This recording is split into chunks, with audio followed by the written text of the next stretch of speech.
Muy buenas noches a todos y a todas. Bienvenidos y bienvenidas al sexto taller de investigación aplicada Gestión 2025, organizado por el Instituto de Investigaciones Socioeconómicas ISEC, Fundación ARU, la Escuela de Producción y Competitividad EPC Business School de la Universidad Católica Boliviana y la Fundación Hans Seidel. Un saludo cordial a los miembros de la testera, a nuestro expositor José Pérez Cajías, a Manuel Contreras, y a los invitados especiales como el director del EPC, David Zabaleta, al doctor Juan Antonio Morales, a la doctora Fernanda Vanderlei, y a los miembros de la testera, Magister Wilson Jiménez, investigador de la Fundación ARU, y a Boris Graniza, director del IEC del EPC Business School, por su grata presencia, y a todo nuestro honorable público. El tema que nos convoca hoy es la presencia del libro Capital y Trabajo, una historia económica de la minería boliviana 1900-2025. Invitamos al doctor Boris Graniza, director del Instituto para el Emprendimiento y la Competitividad y de la EPC Business School, a presentar las palabras de apertura. Paso la palabra.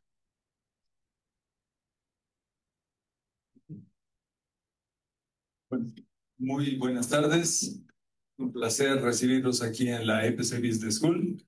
Permítanme que me tome 3 minutos para contextualizar un poco el evento que hoy nos invita. Estoy muy feliz de poder dar la palabra de bienvenida porque el instituto que nosotros tenemos en la EPC Business School es uno de los muchos institutos que hay en la Universidad Católica Boliviana y todos devienen de alguna manera por un experimento que se hizo hace algunas décadas, donde el doctor Morales y don Salvador dirigían el ISEC. Y creo que el ISEC tiene una trayectoria muy larga. ¿Están por cumplir cuántos años, Fernanda? 59 años de trayectoria en investigación, y creo que eso es muy loable. Este país necesita más investigación y más debate. Y en el marco del debate estoy muy feliz de que podamos recibir aquí un TIA. El TIA es este taller de investigación aplicada. Yo he tenido la suerte de estar a veces como expositor, a veces como comentarista y muchas veces como parte del público, y siempre se aprende mucho. Estoy feliz de poder ceder en un momento las palabras a mi amigo José Alejandro Pérez Cajías. Con él tenemos una relación de hace muchos años. Él se fue de la EPC y yo llegué. Básicamente tomé yo la posta. Y quisiera decir que para los que nos interesamos en Bolivia y su desarrollo, el desarrollo económico y el desarrollo en general, el acercarnos a la historia económica es fundamental. Yo cuando hacía investigación postdoctoral en Mannheim, los seminarios que más disfrutaba, aparte de los seminarios econométricos y de desarrollo, eran la parte de historia económica. O sea, tenemos mucho que aprender viendo hacia atrás para tratar de no repetir errores y aprender algo. Yo no he tenido el gusto de leer el libro de Capital y Trabajo, pero estoy seguro que nos va a dar muchos insights para el futuro. Y quiero no olvidarme del coautor también, nuestro amigo Nigel Caspar, actualmente haciendo su doctorado en México. Voy a hacer referencia también a que tenemos un trabajo que está saliendo este año en temas de desarrollo económico e historia. Y sin más, bienvenidos a todos, que disfruten la presentación.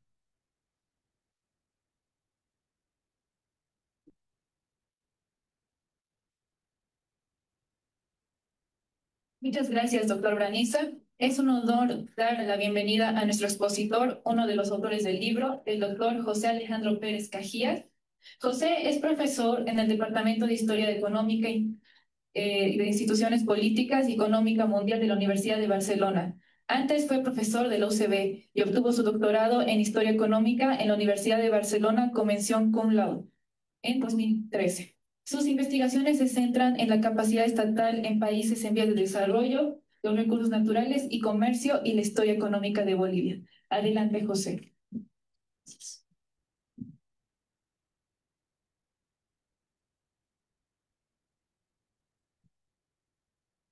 Buenas noches, muchas gracias a todos por estar aquí. Para nosotros, un proceso es muy importante tratar Este es un trabajo en coautoría por mi persona. Yo soy José Pérez Cajías y Nígel Caspa, que está haciendo ahora su doctorado en el Colegio de México. Estamos muy felices por la presencia, por la cantidad de gente que tenemos hoy en día y refuerza nuestra idea de partida, que creemos que el estudio de la minería tiene interés y creemos que es muy importante.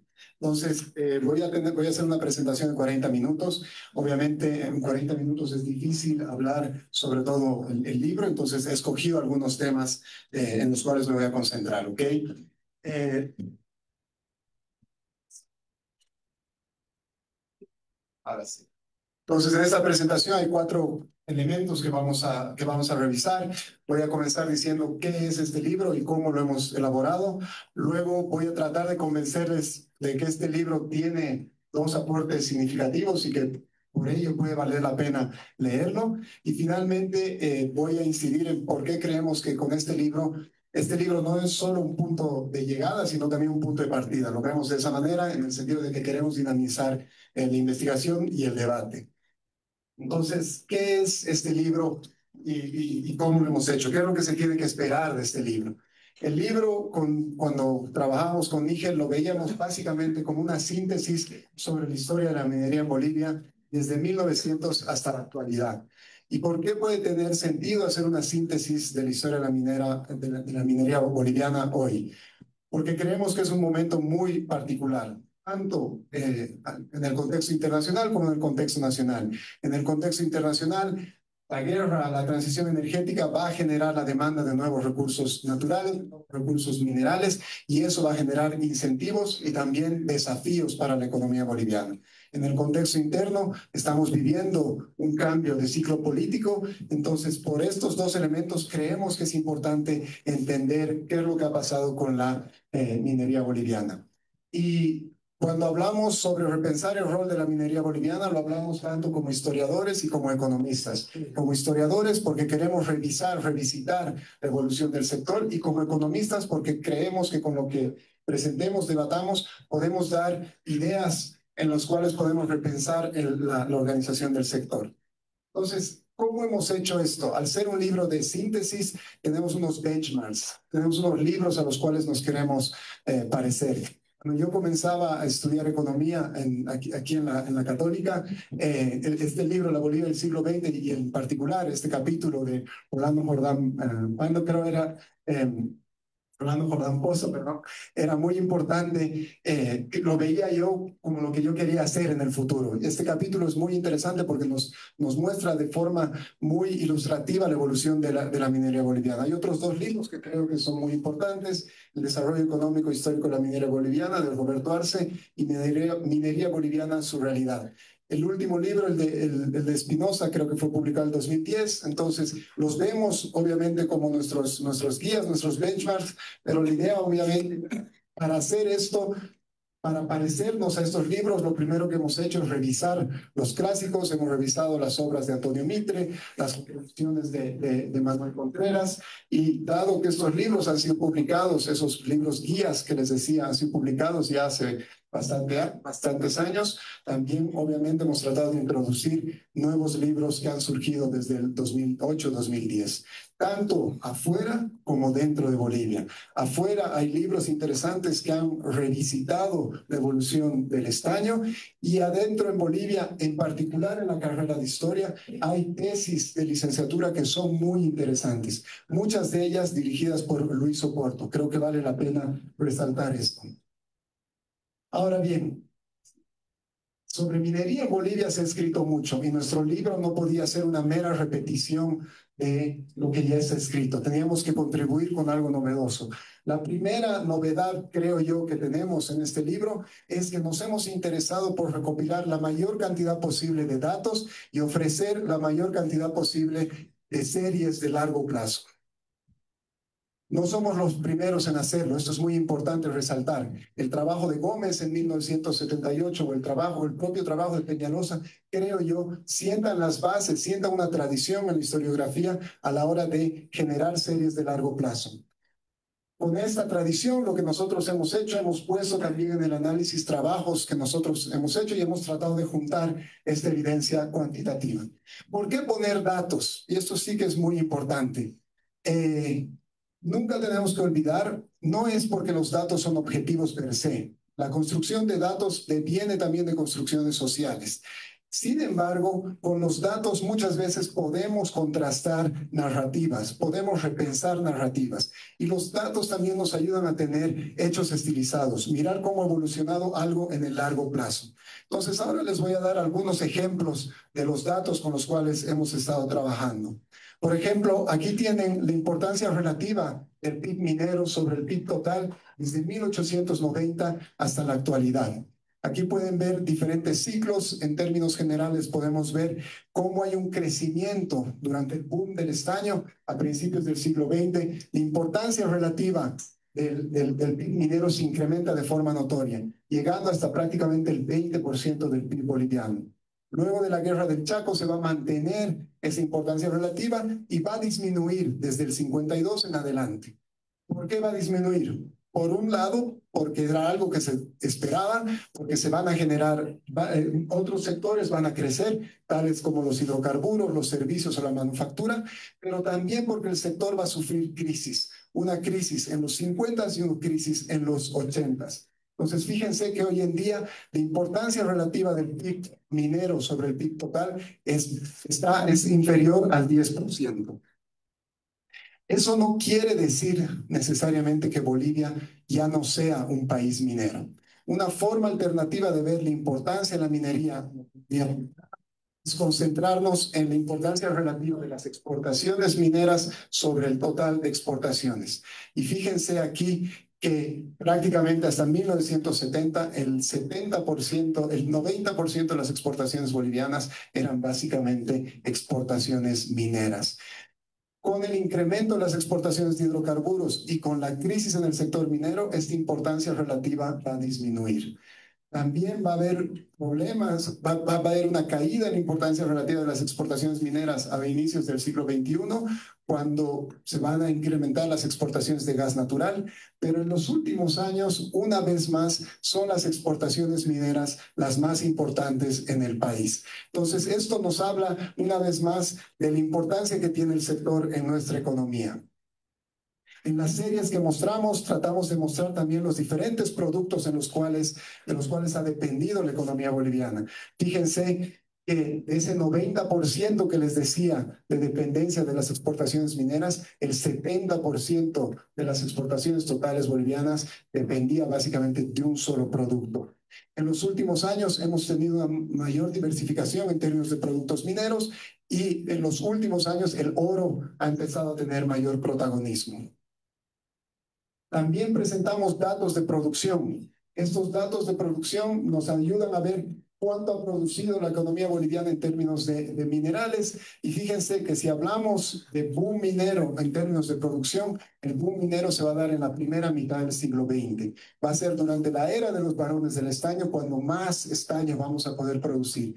Porque esto es importante por diferentes motivos, pero un elemento que debe quedar en la cabeza es que si producimos menos, dependemos más de las fluctuaciones de los precios. Y en la segunda mitad del siglo XX vamos a tener esa mayor dependencia.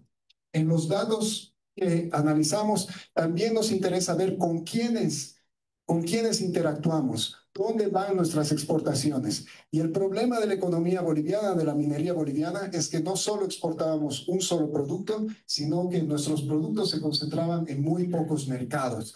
Fíjense, entre 1912 y 1962, las exportaciones bolivianas van básicamente a Gran Bretaña y cuando hay guerras mundiales a Estados Unidos.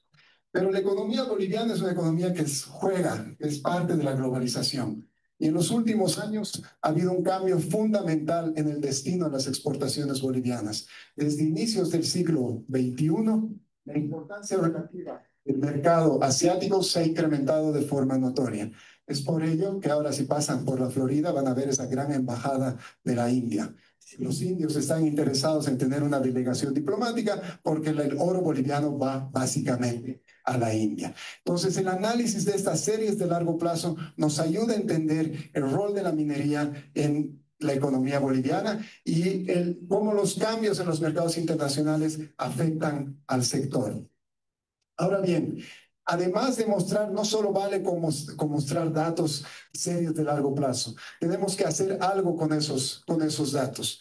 Y cuando discutíamos con Nigel cómo enfrentar y cómo construir el libro, sentíamos que hay una especie de divorcio en la historiografía. Se ha escrito mucho sobre historia minera en Bolivia. Hay algunos que lo han hecho desde una perspectiva más económica y hay otros que lo han hecho más desde una perspectiva social y política. Nuestra sensación es que son tradiciones historiográficas que no han dialogado lo suficiente. Y lo que nosotros queríamos, lo que nosotros hicimos básicamente es tratar de entrar en diálogo con esto. Entonces, lo que hicimos es básicamente revisar, como les decía antes, a los clásicos, pero también revisar a autores que últimamente se han interesado por el sector desde esa perspectiva más política y social.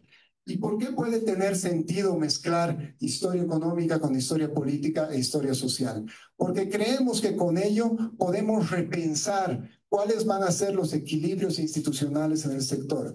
Entendemos por equilibrios institucionales las reglas del juego. ¿Quién tiene el poder político? ¿Quién tiene la capacidad de imponer reglas? ¿Y quién tiene la capacidad de hacer valer esas reglas o no? ¿Y por qué creemos que es importante hacer esto?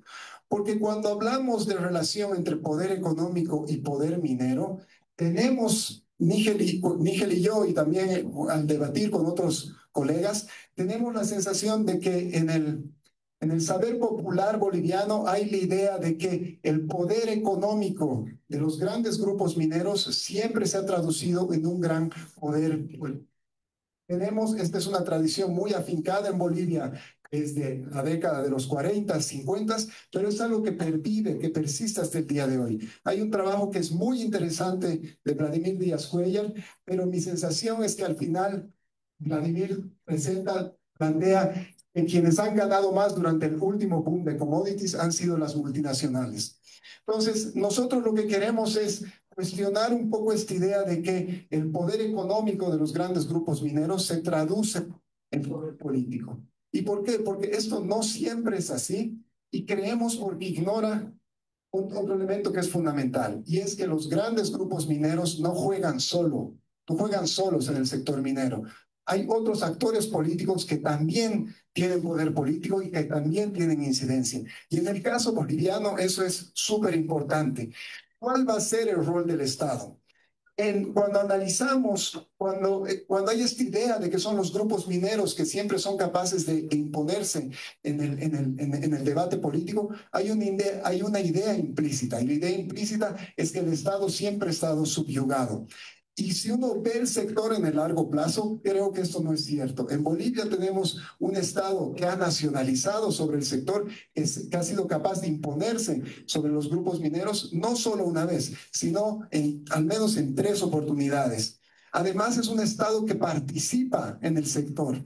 Comibol no solo era una de las empresas más grandes del país, era una de las empresas mineras más grandes del mundo. Entonces, dado este tamaño, si queremos entender los equilibrios institucionales en la minería, el Estado tiene que entrar en el debate. Y obviamente también tiene que entrar el rol de los trabajadores mineros. Los trabajadores mineros han jugado un rol fundamental en el sector desde inicios del siglo XX y en particular luego de la Guerra del Chaco.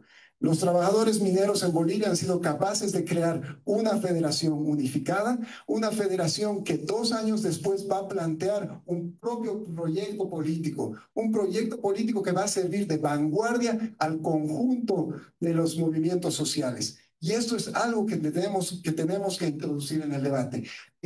Son tan importantes los movimientos sociales, los sindicatos, que la nacionalización del 52 no la podemos entender sin ellos. Han sido tan importantes que se ha hablado de la idea de un poder dual, de un poder compartido entre el Ejecutivo y estos sindicatos. Y de nuevo, no solo una vez, sino en más de una oportunidad. Entonces, si queremos entender los equilibrios institucionales, los trabajadores mineros tienen que estar también en el debate. Y si vemos las noticias los últimos 5 o 10 años, hay otros actores que también tienen que ser introducidos en el debate. Y estos son el de los cooperativistas mineros. Aquí tienen información también sobre el número de trabajadores en el sector minero desde 1900 hasta la actualidad. Y fíjense, el incremento brutal en el número de trabajadores mineros, no necesariamente formales, más bien muchas veces informales, está arrastrado básicamente por el incremento de los trabajadores cooperativistas. Entonces, lo que nosotros, la intención es reconocer la importancia política, la importancia desigual, no siempre con el mismo peso, y no siempre con el mismo peso en un momento determinado, la importancia variable y desigual de estos diferentes actores, y lo que nosotros planteamos es un marco analítico para entender los equilibrios institucionales en Bolivia. ¿Y cómo planteamos nuestro marco analítico?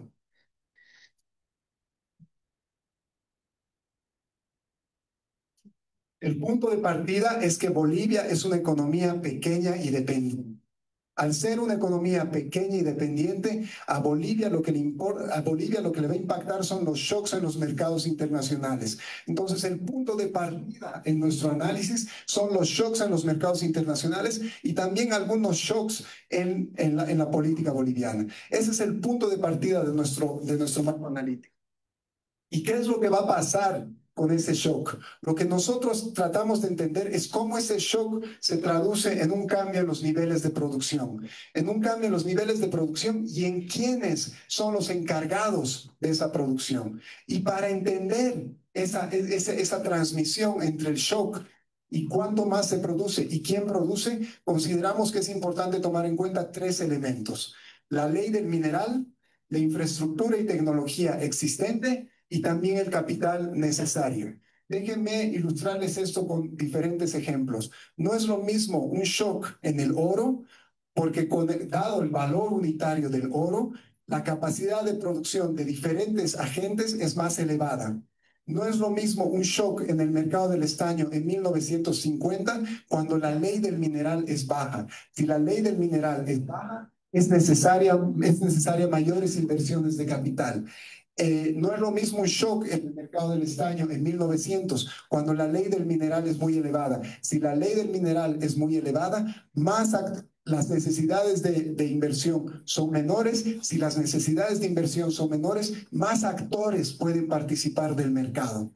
Entonces, las necesidades de capital, la ley del mineral y el capital existente van a determinar cuánto y quiénes pueden participar en el sector minero. ¿Y por qué la variación de cuánto y quiénes pueden participar en el sector minero importa desde el punto de vista político? Porque algunos se van a ver fortalecidos y otros se pueden ver debilitados. Y con este cambio en el poder relativo de los agentes van a usar su poder económico para poder afectar el poder político. Si hay un shock en el precio del oro, probablemente los cooperativistas ganan peso económico. Los cooperativistas tratarán de influenciar en el marco normativo boliviano. Lo pueden hacer desde un punto de vista de jure, a través de las instituciones formales, poniendo senadores o ministros de minería, o también lo pueden hacer a través de mecanismos de facto, haciendo marchas, haciendo presiones, haciendo bloqueos. Entonces, esta variación en los niveles de producción y en quién produce genera cambios en el equilibrio político que existe al interior del sector minero. ¿Y por qué este equilibrio es importante? Porque este equilibrio político al final determinará cuánto se va a invertir y qué tipo de inversión se va a hacer en el sector. Y por ende nos va a ayudar a entender cuáles son las perspectivas de mediano y de largo plazo. Tomando en cuenta entonces este marco analítico, lo que nosotros hacemos es entender la evolución de la minería boliviana en 7 diferentes periodos. De 1900 a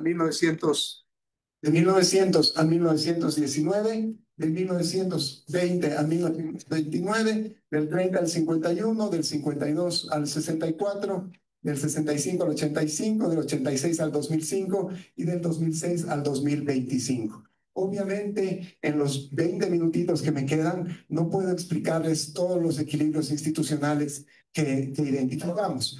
Simplemente déjenme, lo que quiero hacer entonces ahora es por qué creemos que este cruce entre historia económica y historia social puede ayudarnos a repensar la evolución de la minería boliviana en el siglo XX y también en la actualidad. El primer ejemplo que les quiero dar es sobre los varones del estaño. Y esto se relaciona con un paper que acabamos de publicar en Business History, que es un journal respetado de historia económica, que se nutre básicamente de lo que hicimos en el libro. Y la idea de este artículo es pensar si los varones del estaño fueron un lobo feroz o más bien fueron el patito feo de la política boliviana. Lobo feroz bajo la idea de que estos actores eran capaces de imponerse en la política boliviana y determinar el curso de la política boliviana. Patito feo porque al contrario de un lobo feroz, el patito feo es identificado por todos los actores políticos como el culpable de los problemas de la economía boliviana. ¿Y qué es lo que vemos? A la hora de entender esta idea de que si los varones son el lobo feroz o el patito feo, hay dos elementos que tenemos que tomar en cuenta: su poder económico y su poder político. Desde el punto de vista económico, no hay duda que los varones del estaño van a ser progresivamente, se van a consolidar progresivamente como un lobo feroz. Dada la caída en la ley del mineral y las necesidades de mayores inversiones, pero también dada la capacidad de los gerentes mineros, los varones del estaño van a acaparar cada vez más, van a acaparar una porción cada vez mayor en la minería boliviana. En 1929, antes de la Gran Depresión, Patiño ya estaba consolidado como el principal productor boliviano. Luego de la Gran Depresión, los grandes productores van a tener la capacidad de jugar con los precios, de jugar con las diferentes propiedades que tenían, y esta concentración de poder económico se va a incrementar aún más.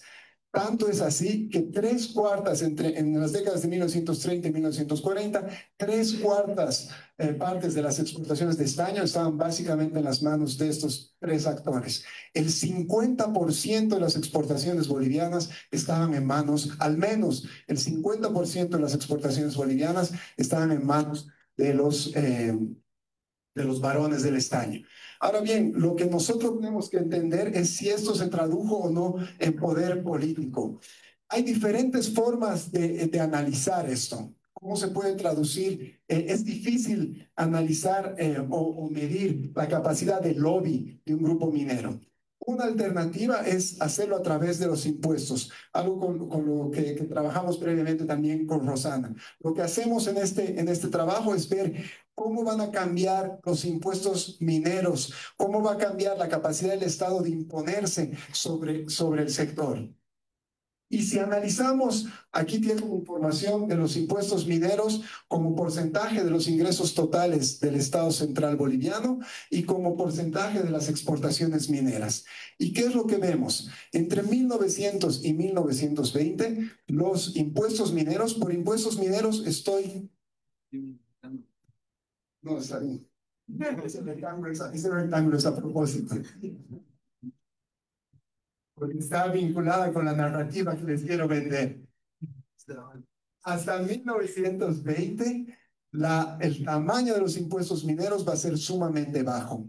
En la década de los 20 va a haber un esfuerzo inicial por incrementar la presión tributaria sobre el sector.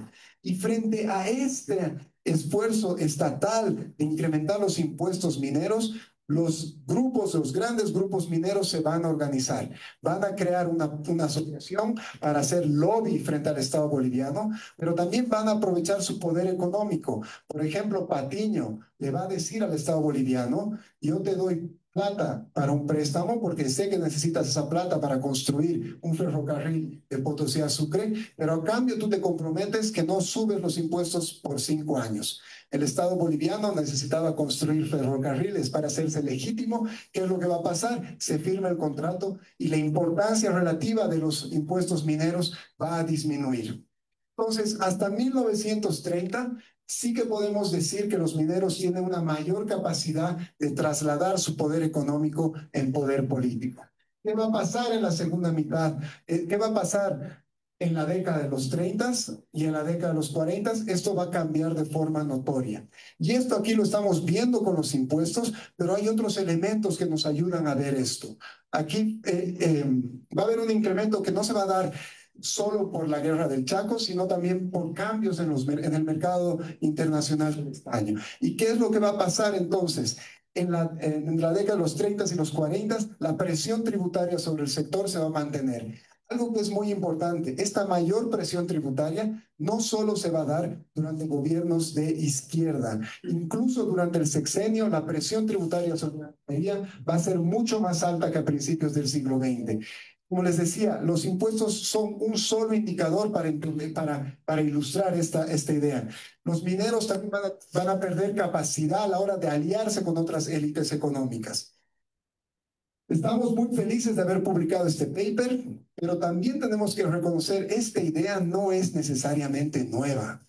Ya Manuel Contreras, cuando analizaba la importancia de los impuestos mineros, resaltaba la mayor capacidad del Estado boliviano entre 1930 y 1935 de incrementar los impuestos mineros. Carmen Zagallo tiene un libro que es sensacional, que nos muestra esta caída en el poder político de los mineros. Eso nos debería llevar a pensar. Yo creo que el problema con el libro de Carmen Zagallo es que nunca ha sido traducido, está en inglés y no ha sido difundido en Bolivia. Pero más allá de eso, si esta idea es tan vieja, ¿por qué insistimos en este poder político de los varones del estaño? Y creo yo que eso está relacionado porque realmente queremos buscar chivos expiatorios a nuestros problemas económicos. El segundo ejemplo que les quiero mostrar sobre por qué puede tener interés vincular historia económica e historia política y social está relacionado con el impacto de Comibol en la economía boliviana. Para entender el rol de Comibol en la economía boliviana, en el libro partimos de una idea planteada por Jordán Pando. Y Jordán Pando nos plantea que Comibol, desde un punto de vista empresarial, tenía pocas perspectivas de consolidación. ¿Por qué? Porque tenía dos objetivos contradictorios. Por un lado, se quería maximizar la generación de excedentes y divisas, pero al mismo tiempo se quería saldar la deuda acumulada con los trabajadores mineros. Es decir, se generaba una presión sobre Comibol para generar resultados en el corto plazo, para maximizar la producción en el corto plazo, dejando de lado la sostenibilidad de la empresa. En el libro planteamos que además de esta idea, tenemos que ser siempre conscientes que Comibol va a ser un botín político. Y no solo un botín político de los sindicatos, como muchas veces se tiende a creer. Va a ser un botín político de múltiples actores que van a tratar de aprovecharse de las empresas estatales. Entonces, en el libro mostramos que efectivamente es difícil pensar que hay diferentes datos que nos muestran que es difícil pensar que Comibol logró consolidarse como una empresa rentable. Hay múltiples explicaciones para ello. El punto de partida no era óptimo. Las inversiones previas habían caído, las inversiones ya habían caído en la década de los 30 y los 40. El punto de partida no era óptimo porque es muy difícil trabajar en una empresa, juntar a una empresa, tres grandes empresas con culturas empresariales muy diferentes, con formas de entender la empresa. Era muy difícil porque estaba la presión política que existía al interior. En el libro debatimos con esas múltiples explicaciones. Una de las que ha estado muy presente en el debate es la idea de los supernumerarios. ¿Qué son los supernumerarios? La idea de que en Comibol se contrataba a mucha más gente de la que se necesitaba. En la idea de los supernumerarios, hay autores que plantean que la idea de los supernumerarios ha sido utilizada por los gobiernos para descabezar o para afectar al movimiento obrero. Más allá de ese debate, lo que sí que es evidente es que cuando uno analiza la cantidad de trabajadores en Comibol en comparación a las empresas antes del 52 y a otras empresas internacionales, hay elementos que llaman la atención. Uno de los elementos que llama la atención es que la cantidad de trabajadores de exterior mina sobre la cantidad de trabajadores de interior mina era muy elevada. Es decir, había muchos más trabajadores fuera de la mina que en el interior de la mina. ¿Qué es lo que se necesita en comparación a las empresas previas a la nacionalización y también otras empresas internacionales? Entonces, obviamente, esto va a afectar la rentabilidad del sector. Sin embargo, cuando analizamos quiénes son estos trabajadores extras minas, surgen elementos que nos ayudan a pensar en contradicciones. Dentro de los funcionarios al exterior de la mina, habían doctores y profesores. Y eso es importante para impulsarnos a pensar si Comibol llegó o no a cumplir esa función social de la cual nos hablaba Jordán Panda. Nígel ha trabajado al respecto y nos muestra cómo en las minas de Comibol los servicios de salud eran muy buenos. Si analizamos estas estadísticas de educación, vemos un incremento brutal en la cantidad de estudiantes que estaban en los colegios que estaban administrados por Comibol. En estos colegios no solo participaban hijos de los trabajadores mineros, sino también gente del lugar. Entonces, a pesar de los problemas que ha podido tener, los problemas económicos y de sostenibilidad que ha podido tener Comibol, creemos que es necesario repensar cuál ha sido el impacto de la institución en términos de acumulación de capital humano. Esta es una tarea en la cual queremos trabajar con Wen-Xuan Zhang, que es un estudiante de doctorado que tengo en Barcelona, y queremos mostrar esta contradicción entre insostenibilidad financiera, pero al mismo tiempo impacto en la acumulación de capital humano. Y creo que la importancia de esta acumulación de capital humano es crucial para entender por qué en aquellas regiones donde Comibol estuvo presente, Comibol es vista hasta el día de hoy como una idea fuerza, como una idea, como un modelo a seguir. Un tercer ejemplo, me quedan 9 minutitos, un tercer ejemplo que ilustra por qué puede tener sentido combinar historia económica e historia social, se relaciona con esta idea de la industrialización de los recursos naturales. El otro día, en una presentación en la FES, yo planteaba que esta es una narrativa del siglo XX. Creo que es un problema que haya habido un gobierno que haya retomado esta narrativa o la narrativa de sustitución de importaciones como fuerza para repensar nuestra economía en el siglo XXI. Más allá de eso, en el libro, dado que analizamos la industrialización de los recursos naturales en la década de los 70 y en el presente, podemos hacer comparaciones. Lo primero, cuando comparamos la industrialización de los recursos naturales en el 64, el 85 y el 2006 y el 2025, tiene que quedar claro que no todos son malas noticias. Entre el 64 y el 85 tenemos la consolidación de Vinto y el hecho de que Bolivia por primera vez era capaz de exportar metálicos. ¿Okay? Durante el último proceso de nacionalización, la empresa hubieron diferentes iniciativas y quizás la más exitosa fue la de Corocoro. Ahora bien, al mismo tiempo que hay estos éxitos innegables o estos al menos experiencias más positivas, hay muchas otras que son negativas.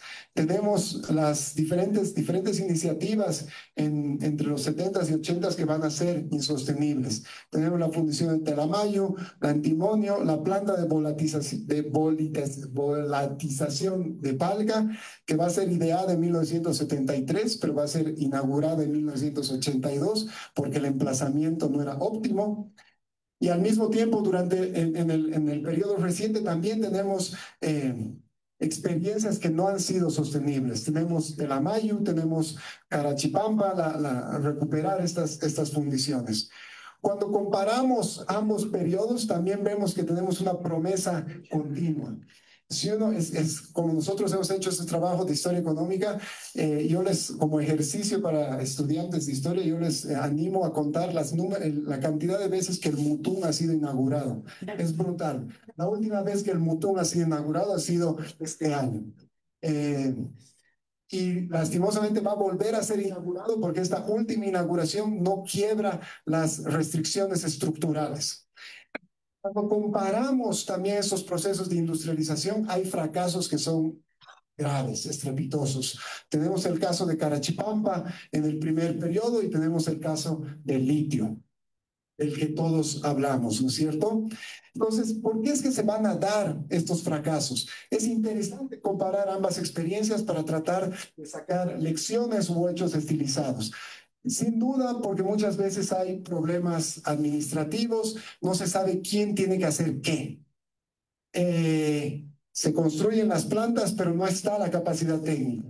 Muchas veces también es porque hay una inviabilidad técnica. La localización identificada no es la óptima para aprovechar los recursos, tanto a la hora de acceder al insumo o para acercarse a los mercados exteriores. La falta de insumos es un elemento que es constante. Se crea una fundición de plata y plomo, pero el problema es que no hay la plata y plomo para nutrir a esa planta, ¿no es cierto? Este problema no es exclusivo del sector minero, del sector de hidrocarburos hemos tenido también este problema. La insostenibilidad financiera es otro problema. En el caso de Vinto, si bien Vinto va a ser efectivo a la hora de incrementar las exportaciones de metálico, las cuentas de la empresa tenían también problemas.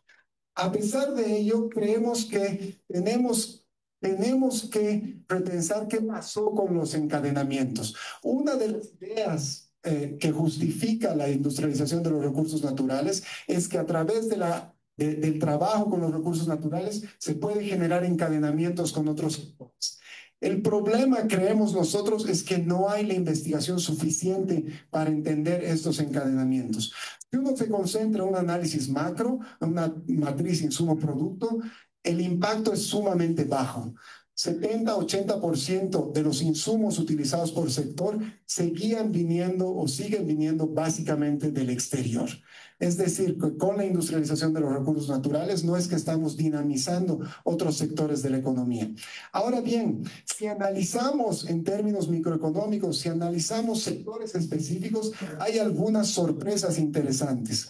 En el caso del capitalismo de Estado, Nigel tiene un trabajo muy interesante con un coautor que nos muestra que el desarrollo de la industria ganadera en el Beni estuvo altamente vinculado a la demanda que se generaba desde las minas.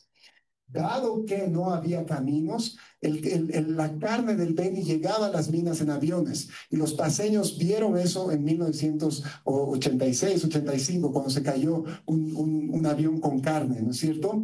En el último periodo, el horno Ausblend que se instaló en Vinto fue producido por una empresa boliviana. Entonces, si bien en términos macroeconómicos no hay una gran incidencia de no hay un gran impacto de la industrialización de los recursos naturales, creemos que es importante hacer análisis más microeconómicos en sectores específicos.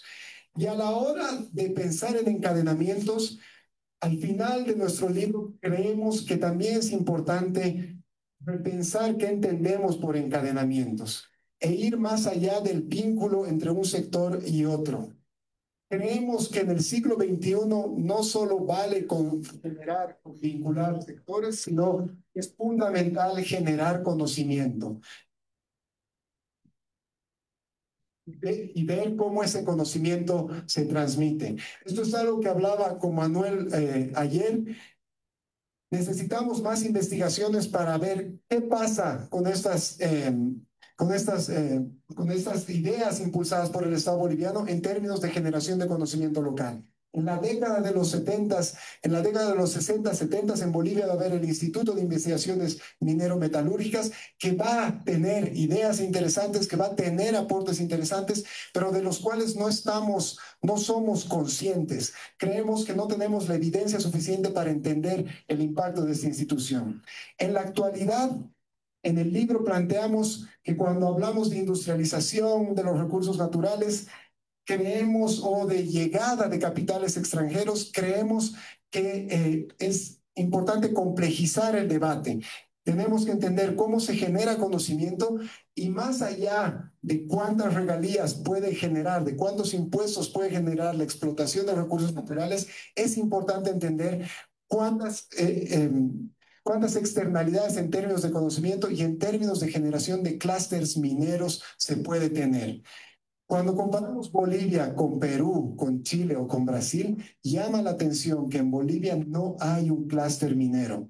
Pero este clúster minero no es que es una utopía. Repito, en casos como el chileno, el peruano y el brasileño, se ha podido crear clústeres mineros. La pregunta es entonces, ¿por qué en el caso boliviano no ha sido posible?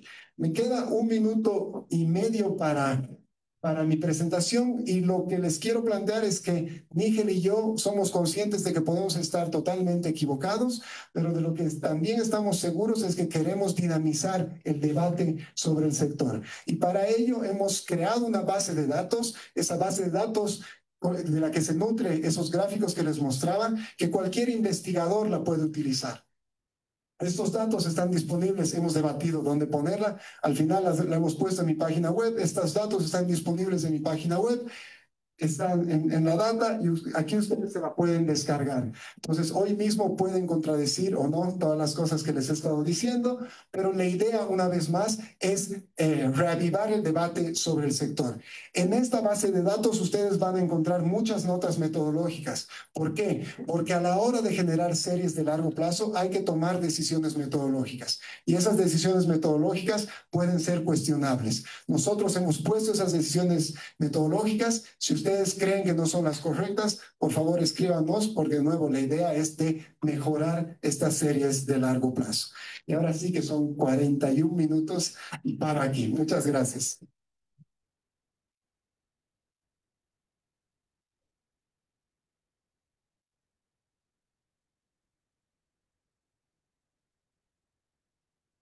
Muchas gracias, José, por tan valiosa presentación. A continuación, invitamos al doctor Manuel Contreras a compartir sus comentarios. Manuel es ingeniero en producción formado en Nottingham University con maestría en la London School of Economics y doctorado en Historia Económica por la Universidad de Columbia. Ha investigado sobre minería, educación y en la última década sobre la historia de los ferrocarriles, con participación en Transport History y en Labor History. Fue cofundador de Maestrías para el Desarrollo en la UCB, es profesor de Historia Empresarial en la UPB y funcionario en el BID y en el Banco Mundial. Adelante, Manuel.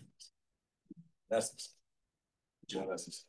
Bueno, muy buenas noches a todos. Muchísimas gracias por estar acá, por escucharnos.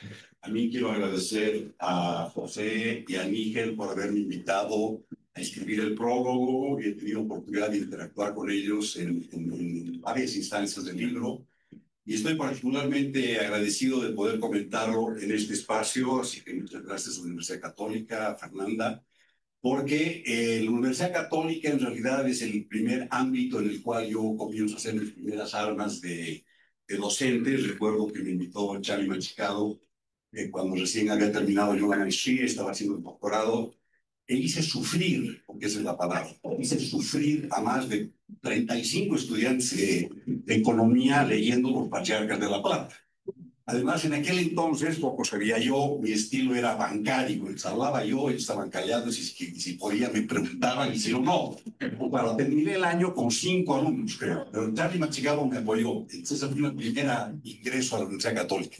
Un segundo ingreso más favorable fue tal vez en esta aula, porque me tocó ser cofundador y director de Maestrías para el Desarrollo, y es aquí, en esta casa, en esta aula, que yo realmente creo que he aprendido el arte, la artesanía de la docencia. Y me han permitido, mis colegas, muchos de los cuales están acá, transitar entre el profesor dictador al facilitador. Y luego me he ganado la vida, casi 20 años, en el PIB y el Banco Mundial, facilitando. Entonces me considero un facilitador. Entonces, particularmente grato estar en esta casa, por una parte.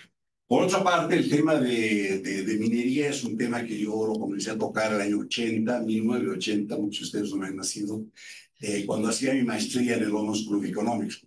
Entonces es siempre lindo volver a este ámbito. Bien, quiero hablarles de 5 temas en realidad. Primero, os he comentado que el libro es una síntesis, pero creo que es mucho más que una síntesis y quiero desarrollar eso un poquito.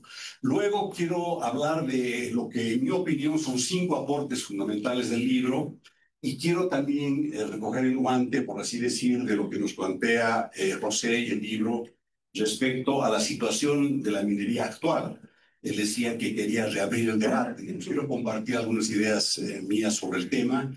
Y luego quiero cerrar con un tema que me parece que transita toda la historia económica boliviana y en este caso la historia de la minería. Y ese es el tema de la tecnología y la gestión.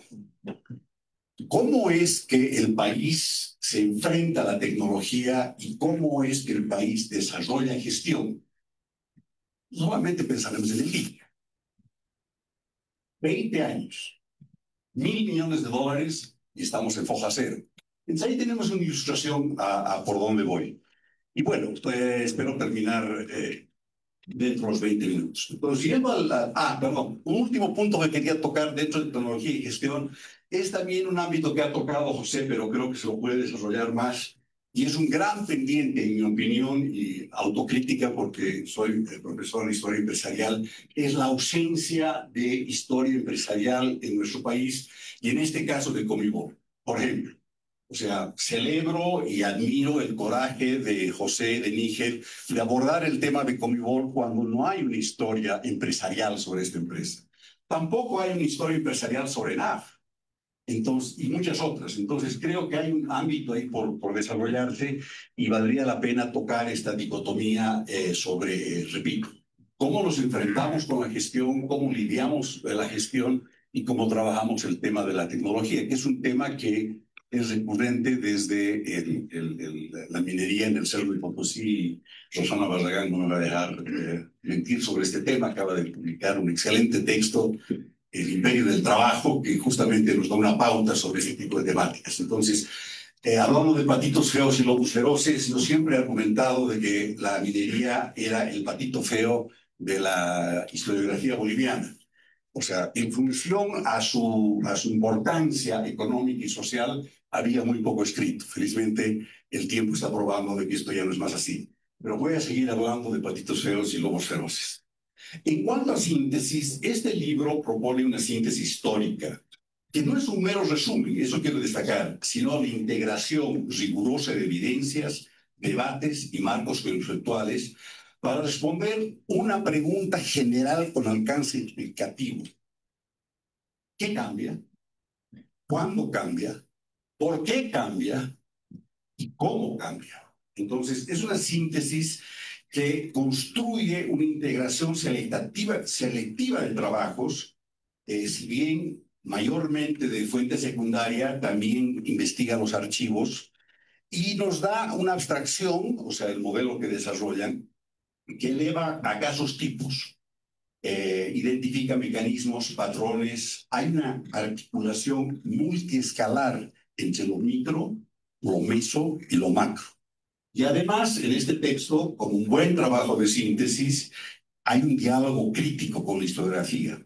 Entonces, identifica acuerdos, identifica controversias, vacíos, propone periodizaciones, mapas conceptuales. Entonces, por eso es que quiero destacar el aspecto de síntesis del trabajo, que no es meramente un resumen.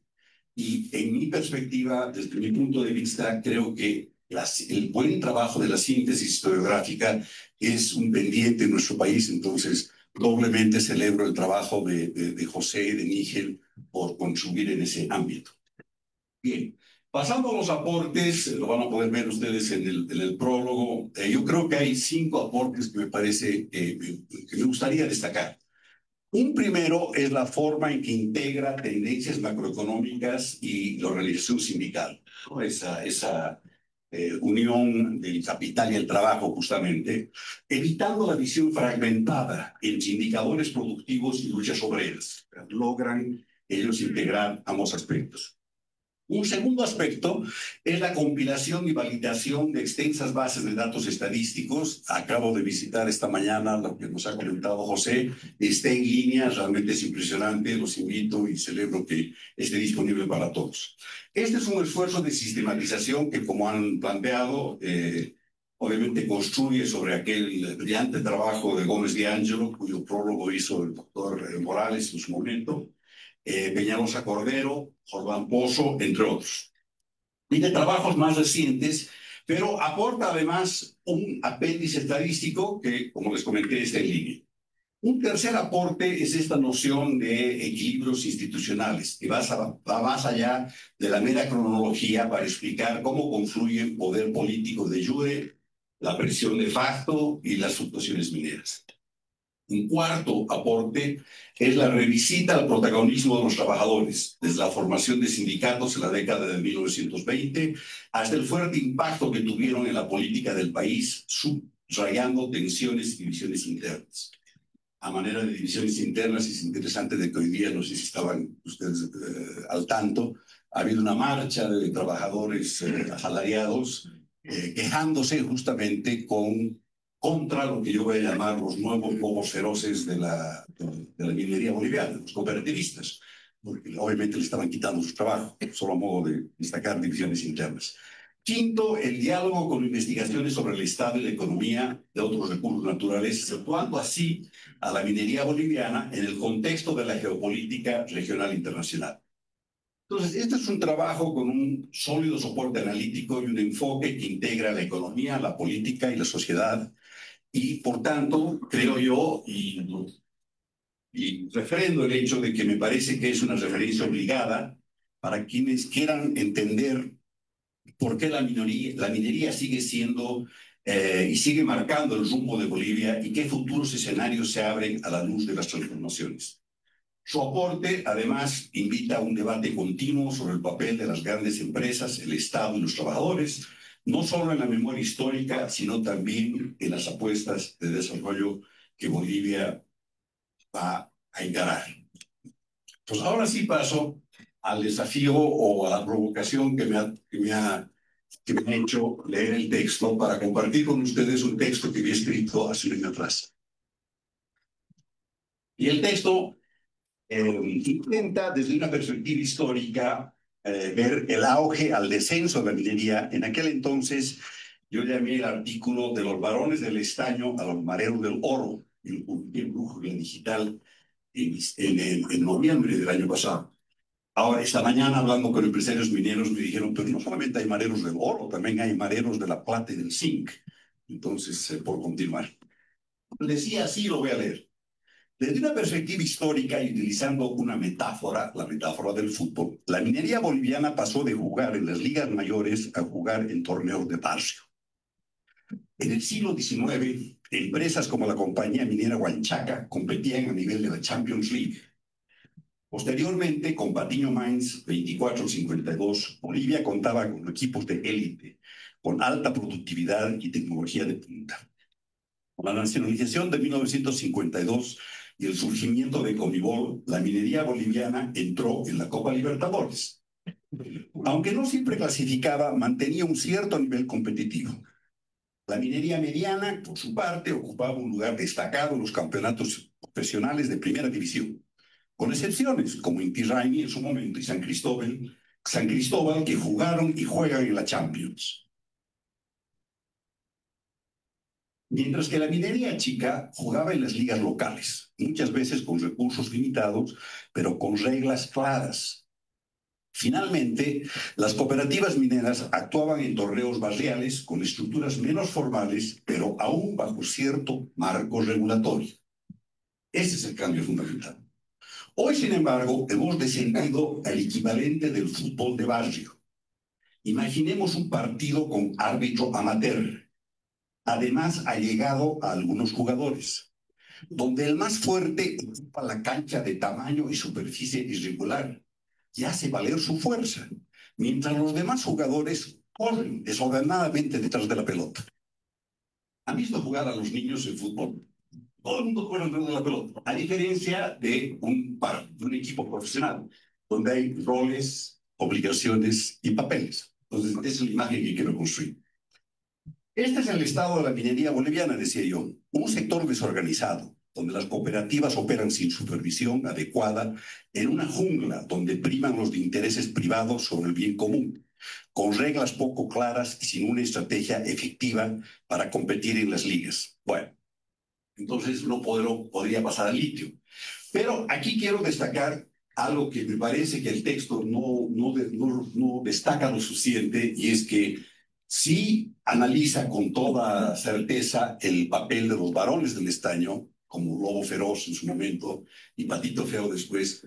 Pero ¿qué de los nuevos lobos feroces? Según Alfredo Saconeta en un reciente artículo, argumenta él que ha habido una alianza entre el MAS y la Federación Nacional de Cooperativas Mineras, FENCOMIN, desde 2006, que les ha permitido copar cargos en el Poder Legislativo, Poder Ejecutivo, entidades descentralizadas e incluso en las instancias de los gobiernos autónomos, departamentales y municipales. Empero, dice él, el mayor logro que consiguió el sector cooperativista es el reconocimiento como actor productivo dentro de la constitución política del Estado. Entonces, si esos no son los nuevos lobos feroces, no sé quiénes serán. Entonces, ahí hay un tema sobre cómo van cambiando también los diferentes actores. Bien, el litio podría ser una gran promesa. Ya he hablado un poquito de esto, pero déjenme terminar con esto. Pero yacimientos del litio boliviano sigue, siguiendo la metáfora futbolística, en entrenamiento. Mientras las empresas chilenas y argentinas ya compiten en la Champions League del litio, Bolivia lleva 15 años estudiando cómo mejor entrar al campo de juego. ¿Qué tal es? Siempre queremos reinventar la pólvora, digo yo, en Bolivia, no solamente en este tema, sino en muchos otros temas. A pesar de contar con uno de los mayores repositorios de litio, quiero destacar repositorios, del mundo, ni siquiera contamos con reservas ubicadas. O sea, en esa etapa estamos. Bueno, entonces creo que esto tiene, y aquí paso al punto respecto a la relación con la tecnología y la capacidad de gestión empresarial. En un reciente documento del Banco Mundial, hablan ellos de recuperar el siglo perdido de crecimiento. Y los voy a citar. Dice, América Latina y el Caribe no solo han perdido décadas, sino un siglo entero de crecimiento, debido a los retrasos en aprender a aprender y en descubrir cómo aprovechar de la mejor manera las nuevas oportunidades tecnológicas.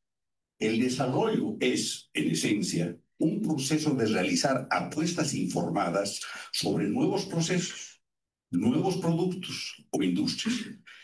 Dice el banco, la región ha sido menos eficaz en este proceso de experimentación, identificar, adaptar, implementar y a menudo fracasar, ya sea en tecnologías que van desde los barcos de vapor hasta las innovaciones digitales. Entonces, aquí nos plantea justamente un tema que tal vez valdría la pena recapacitar a la luz de este trabajo y otros. O sea, ¿qué estamos aprendiendo? ¿Qué capacidad de aprendizaje tenemos? ¿O es que seguimos repitiendo lo mismo? Y esto, en parte, tiene que ver también con la capacidad de investigación a la cual se ha hecho alusión, pero también a la capacidad de poder entender cuáles son las maneras en las cuales nos hemos desarrollado. Y aquí quiero utilizar una frase de Rolando Jordán Pozo, es la tercera vez que se te cita, Rolo, y tiene que ver con lo que él llama el modo de ser de Comibol. O sea, ¿cuál es ese modo de ser? Ese modo de ser es uno en el cual está fundamentalmente orientado hacia lograr resultados de corto plazo por dejando de lado el largo plazo y explotando los filones, los depósitos más accesibles, más rápidamente, sin pensar en las reservas. ¿Le suena parecido al caso del gas? Infinito. Entonces, no es un modo de ser de Comebol. También puede ser un modo de ser de lo que fue Yacimientos. O tal vez es un modo de ser del Estado boliviano. O tal vez es un modo de ser de un Estado extractivista. Entonces, creo que aquí hay varios temas a pensar y dentro de eso, ya para terminar, quisiera solamente plantear este dilema de las fundiciones, ¿no? Antonio Mitre escribió un libro entero sobre la economía política de las fundiciones y por qué no se podían hacer fundiciones en Bolivia. Por fin se logra hacer ENAF, con resultados mixtos, diría yo, según José, hasta el 85. Pero ¿cuál es la situación de ENAF hoy día? Habría la pena preguntarse si estamos todavía exportando estaño fino, qué hemos logrado, cuál ha sido el valor agregado, etc. Entonces falta, no sabemos, falta esa historia. Y entre muchas de las cosas que esto sí quería destacar, en muchas de las anécdotas o fracasos que hemos tenido en el tema de la fundición, pienso en Carachipamba, también hay un elemento muy importante y es la corrupción. que ha habido en el caso de, como en otras grandes inversiones bolivianas, en el caso de las fundiciones, ha habido también problemas de corrupción. Entonces, creo que estos son aspectos a tocar. Quiero cerrar, obviamente felicitando a los autores, lamentando que no puede estar Nigel acá, agradeciéndoles también por esta oportunidad, pero también, modestamente, celebrar el hecho de que creo que podemos estar en un paso de una posta. Estoy pensando en Walter Gómez de Angelo, estoy pensando en Antonio Mitre, estoy pensando en Rolando que nos acompaña, estoy pensando en Gustavo Rodríguez, ya algunos no están aquí, pero los que estamos aquí con el pelo blanco y llegando a los 60, pasando a la nueva generación, pasando una nueva generación que, pues, que está tan bien representada aquí con José, Alejandro y también con Miguel. Entonces, ojalá que sea una posibilidad de que haya una nueva generación de historiadores, de economistas, de cientistas sociales, que indaguen estos temas que son tan importantes para nuestro país. Ahora, a saber, después de esta pregunta, ¿no? Bien, entonces, aprovechando que tengo el micrófono y todavía creo dentro de mis 20 minutos, quiero plantear una pregunta a José Pérez y tiene que ver con un punto de vista metodológico y quiero plantear cuál es la dificultad o la ventaja de hacer un trabajo en coautoría. ¿Qué papel ha jugado Nigel? ¿Qué papel has jugado tú? He visto entradas de archivo, he dicho, bueno, seguro que esto ha hecho Nigel. He visto otros temas que seguro que has hecho tú. Entonces, creo que el tema de la coautoría es un tema interesante, se me ocurre a mí, así que te planteo eso como pregunta para cuando llegue su momento.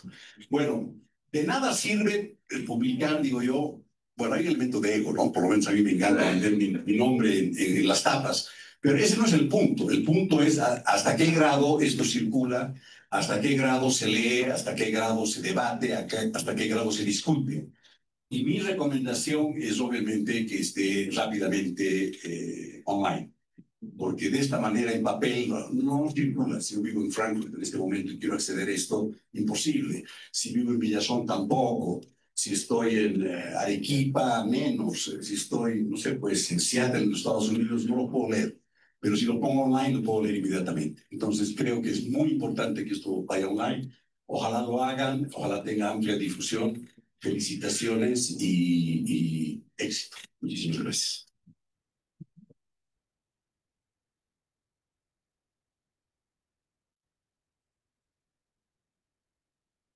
Muchas gracias, Manuel. A continuación vamos a abrir el espacio de preguntas al público. Se recogerán 5 preguntas que posteriormente serán respondidas por el expositor y el comentarista. Quienes deseen participar, levanten la mano y para una mejor comprensión pueden elevar la voz. Por favor, que va a ser más complicado pasar el micrófono. ¿Puedo comenzar? A los expositores. La pregunta que creo que debe hacerse todo boliviano, si hablamos de producción, sea minera, agrícola o de otro orden, ¿bajo qué consigna política ideológica la vamos a realizar? Porque siempre la historia que tenemos hasta ahora, y voy a hacer un pequeño paréntesis, se dice que hubo un gobierno de tendencia socialista, y eso es una mentira. Porque desde la fundación hasta el día de hoy, siempre la conducta liberal, republicana, y en los últimos tiempos la conducta neoliberal procapitalista, siempre ha conducido a lo que somos ahora. Porque la relación de producción con la producción social no la hemos visto. Y para terminar esta, hago una pequeña rememoración. Señor Nikita Khrushchev. Señor, le vamos a pedir que precise su pregunta. Déjeme terminar y voy a preguntar. Tenemos tiempo limitado. Sí, sí, señor, pero déjeme fundamentar, porque no voy a preguntar así por preguntar. En la década del 60, ya lo dije, Nikita Khrushchev ofreció a Bolivia La fundición de estaño. ¿Por qué Inglaterra, Estados Unidos se opusieron a eso? Esa es la pregunta que les hago. O va por atrás porque te continuar. Y quiero felicitar al doctor y al comentarista porque esto es una nueva contribución fundamental sobre el sector minero y cómo esto ha aportado al desarrollo económico y social de nuestro país hasta la fecha y hacia adelante va a continuar. Va a ser difícil vincularnos de la producción del sector minero, aunque hay corrientes que dicen que no debería ser. Con relación a la pregunta concreta, quisiera conocer si en el libro ahí está la parte que sucedió durante la Segunda Guerra Mundial, una expansión de la Alemania internacional en generales, el precio subió del estaño y a nuestro país, por lo que tengo algunas lecturas sobre el sector minero, se pidió que como país aliado el precio del estaño internacional no sea reconocido, sino se exporte a un precio menor. Es una filosofía. Cuando estaba de propiedad del sector minero, los varones del España, como se denomina, hay mucho desconocimiento sobre el aporte que ha hecho el sector privado, capital de ellos, por ejemplo, para el tema relativo a la guerra del Chaco. Ha habido un financiamiento sobre armamentos que Bolivia, el Tesoro General, no tenía esos recursos.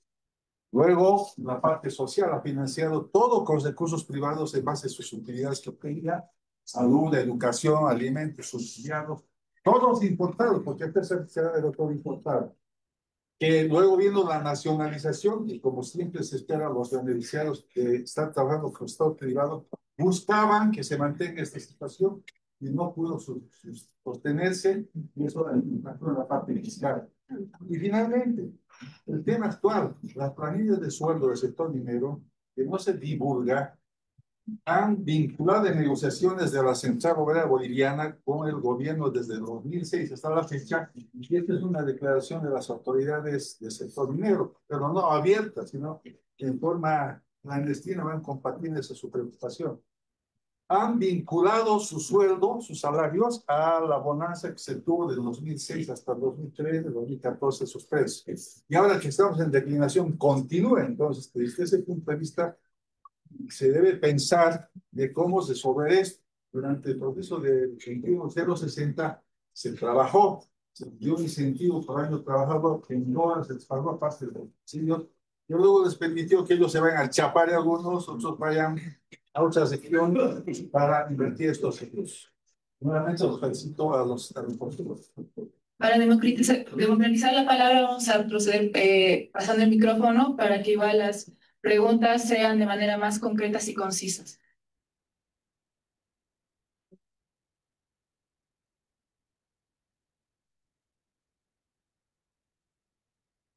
Bueno, todos, mi nombre es José. Mi pregunta es, ¿cuál fue el papel de la minería en el deterioro del medio ambiente? ¿Qué lecciones nos deja? ¿Y cómo se debe repensar el papel de actores políticos y el papel de las mineras para garantizar un desarrollo económico y sostenibilidad ecológica?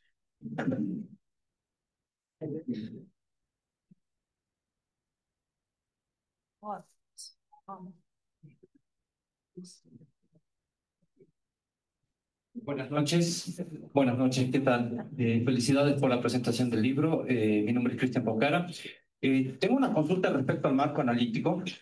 Si bien se está proponiendo entender la minería boliviana a partir de shocks externos, ¿cómo entenderla a partir de la propia realidad y estructura boliviana? Estoy pensando en lógicas precoloniales y coloniales como esta reapropiación del espacio común, digamos, la economía popular entendida por Tandler, el cacheo, ¿no? O la vinculación con el mundo agrario, ¿no? No se estaría dejando de lado esto. Gracias.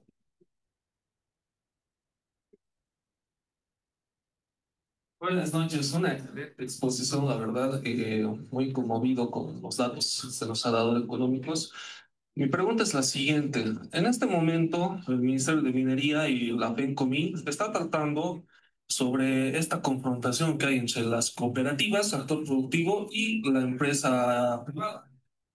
¿Sería una salida para este conflicto social económico en la minería que el Estado pueda aprobar o pueda normativizar los contratos de asociación que pueda haber entre las cooperativas y las empresas mineras privadas, esto con la finalidad de que no se solo trabaje con una minería a escala pequeña, a escala artesanal. Esa es mi pregunta. Muchas gracias.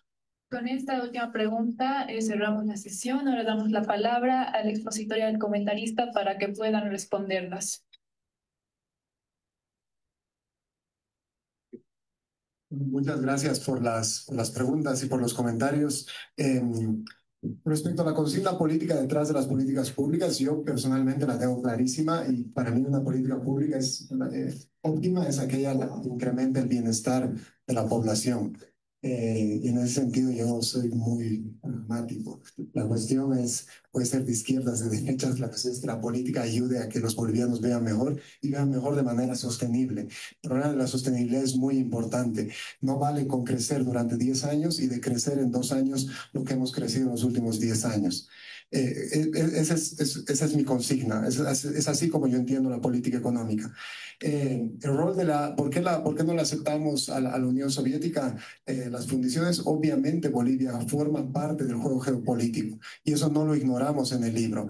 Y el juego geopolítico es importante para entender la pregunta que también nos hacían sobre la Segunda Guerra Mundial. Obviamente Bolivia entra como aliado y como aliado debería aportar al grupo de países que estaba contra Alemania, Japón, etcétera. Pero en el libro mostramos que la cuestión es más compleja, no solo es porque Estados Unidos nos presionó. Cuando uno piensa en exportar o en cualquier flujo económico, tiene que pensar en cuáles son los poderes de mercado.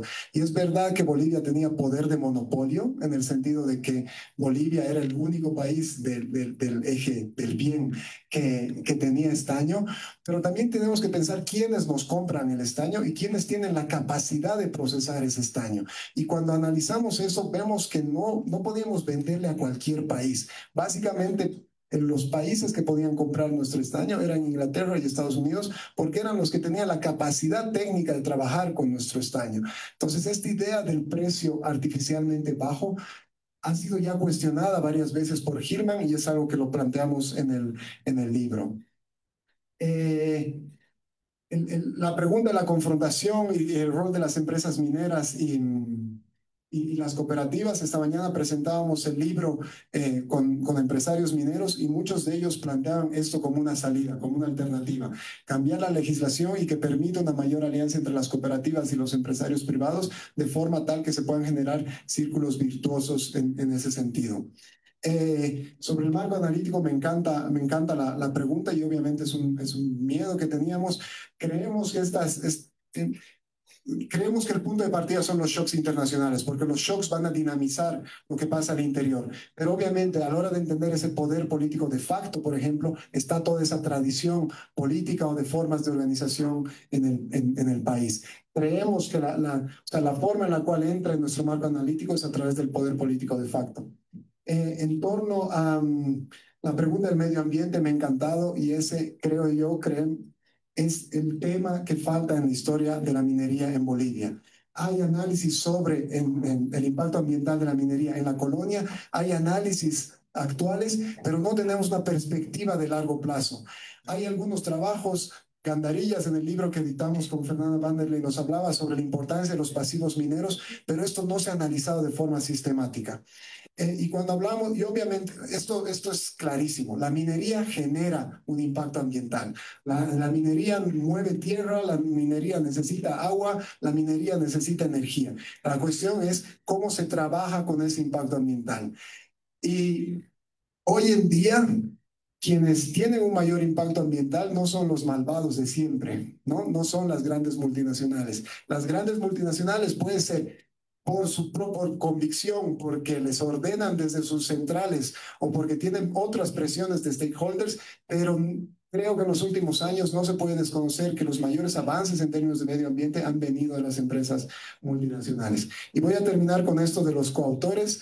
Yo la verdad tengo muchos coautores y disfruto mucho trabajando con coautores. Uno, porque me generan presión y así termino a tiempo las cosas, algo que no logro hacer muchas veces.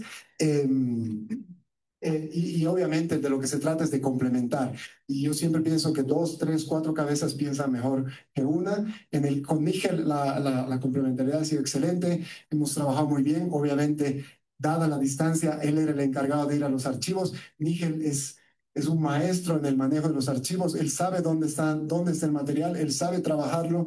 Y lo lindo es que yéndose a hacer un doctorado a una institución como el Colegio de México, seguro va a poder mejorar eso y él va a tomar la posta, porque así como hay personas que decías que ya no están con nosotros, hay otros que estamos entrando a la crisis de los 40. Así que necesitamos nuevas generaciones. Muchas gracias.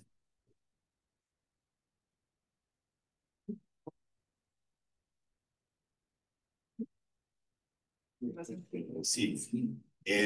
Yo siempre soy de la opinión de que las respuestas simples a problemas complejos por lo general están equivocadas. Entonces prefiero no tratar de entrar en ese tema, pero sí me anoto al punto que tocabas tú, al final, qué tipo de sistema queremos, creo yo, por lo menos, uno que genere valor público.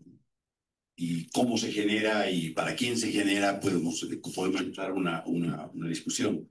El otro tema respecto a un aspecto que tocabas, qué ha pasado con la minería, qué es lo que ha dejado, etcétera. Bueno, creo que este libro también comienza a revertir una historia que, por lo menos desde mi perspectiva, ha sido lo que hemos llamado, o lo que algunos hemos llamado la historia de denuncia, ¿no es cierto? En la cual la minería siempre era el patito feo, era el lobo feroz. Pero no me deja a mí de llamar la atención cada vez que entro a la Fundación Patiño, ¿no? Que es su edificio en Sopocachi, que es la Fundación Patiño. Uno piensa en toda la investigación que ha hecho la Fundación Patiño en Cochabamba, las becas que ha dado. Muchas personas acá han sido becadas por Patiño, ¿no? Y me pregunto y digo, ¿y dónde estará la Fundación Yacimientos Petroleros Fiscales Bolivianos? ¿Y dónde estará la Fundación Comibol? Les juro, cada vez que entro a la Fundación Patiño me pregunto y digo, ¿dónde estarán? Entonces, hay temas ahí creo que hay que repensar, hay que trabajar. De acuerdo con lo que planteaba José respecto a la Segunda Guerra Mundial, los trabajos de Hillman iluminan eso perfectamente bien. Y también hay que tener conciencia de que el estaño boliviano era peculiar y necesitaba mezclarse, o sea, tenía baja calidad, tenía otras aleaciones y necesitaba mezclarse con otros estaños, no se podía procesar exclusivamente. Entonces había un tema tecnológico de por medio. Y además, durante la Segunda Guerra no había mercado, o sea, no funcionaba la bolsa de Londres. Entonces, ¿cuál es el precio justo? Y lo que hace Hillman es justamente compara cuánto obtenía Patiño de Williams Harvey versus cuánto obtenía Hochschild y los demás de los Estados Unidos. Y son precios similares. Entonces, creo que el tema de que, entre comillas, hemos regalado nuestro estaño durante la Segunda Guerra Mundial pasa a ser una más de las mitologías de la minería boliviana que hay que revisar. Gracias.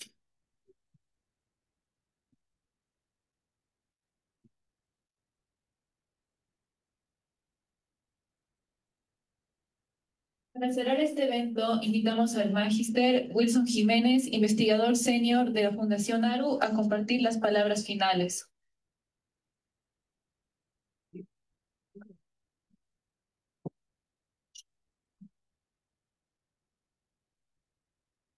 Buenas noches, en nombre del ISEC, apoyado por la Fundación FESAIDE, en nombre de la Fundación ARU, queremos agradecer en primer lugar a la GPC Business School por ejemplo, con esta aula máquina, donde se discuten muchas ideas, se genera conocimiento, se imparten seguramente muchos enfoques y ese es me parece un rumbo correcto para la investigación y para cambiarla. Quiero felicitar a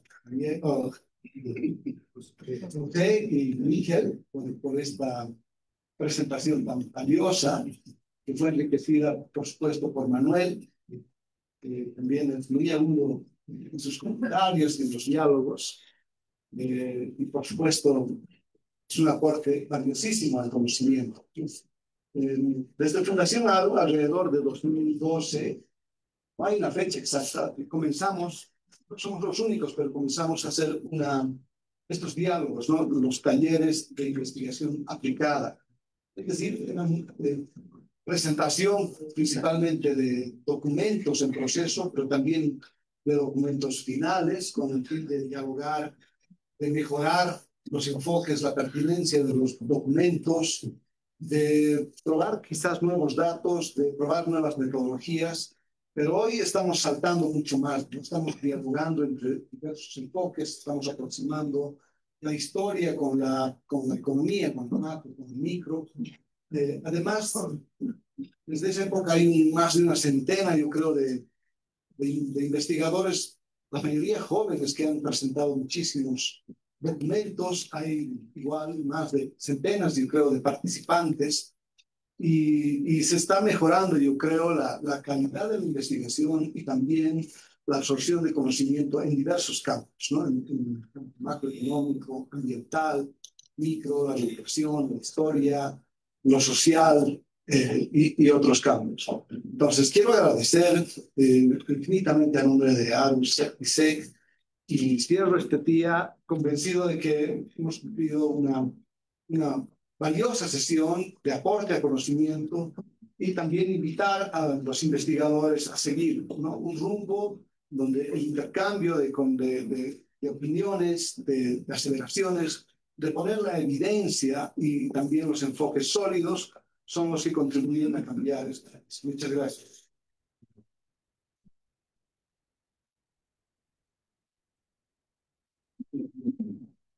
Agradecemos profundamente la presencia de todos ustedes, así como la participación de nuestros invitados especiales, José Cajías, Manuel Contreras, y los coorganizadores, la Escuela de la Producción y la Competitividad EPC Business School, Fundación ARU, y finalmente la Universidad Católica Boliviana y la Fundación Hans Seidel por el apoyo de esta iniciativa. Con esto concluimos el 6º taller de investigación aplicada. Los esperamos en nuestras próximas actividades. Nos despedimos con el compromiso de seguir promoviendo espacios de análisis, diálogo y construcción colectiva. Hasta el próximo taller.